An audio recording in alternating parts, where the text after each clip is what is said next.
AP BJP అధ్యక్ష బాధ్యతలపైన స్పష్టత వచ్చింది. కొత్త పార్టీ చీఫ్ దాదాపు ఖరారయ్యారు. ఏపీలో కూటమి ప్రభుత్వంలో భాగస్వామిగా ఉన్న బీజేపీ అనేక చర్చల తర్వాత ఏపీ పార్టీ అధ్యక్షుడిని ఖరారు చేసింది. ఏపీలో సామాజిక సమీకరణాలే ఓటు బ్యాంకును నిర్దేశిస్తోన్న క్రమంలో భవిష్యత్తు రాజకీయాలకు అనుగుణంగా బీజేపీ నిర్ణయం తీసుకున్నట్టు కనిపిస్తోంది.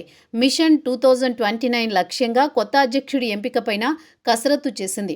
కాగా చివరి నిమిషంలో అనూహ్య మార్పులు జరిగితే మినహా పార్టీ ఏపీ చీఫ్గా మాజీ ఎమ్మెల్సీ మాధవ్ పేరు ఖరారు ఖాయంగా కనిపిస్తోంది. ఏపీ బీజేపీ అధ్యక్ష పదవి కోసం పలువురు ముఖ్య నేతలు రేసులో ఉన్నారు. చివరి నిమిషం వరకు ప్రయత్నాలు చేస్తున్నారు. సామాజిక సమీకరణాలు కీలకంగా మారాయి.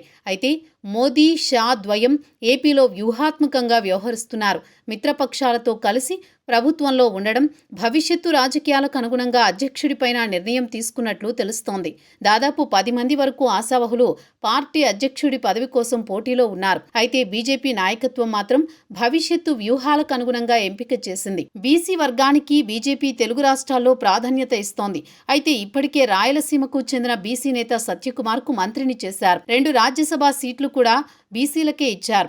ఇప్పుడు పార్టీ అధ్యక్ష బాధ్యతలు బీసీ నేతకు ఇస్తారా అనే చర్చ జరిగింది. కాగా టీడీపీ జనసేన పొత్తులో ఉన్న వేళ ఆ 2 పార్టీలు ప్రధాన సామాజిక వర్గాలు మద్దతుగా నిలుస్తున్నాయి.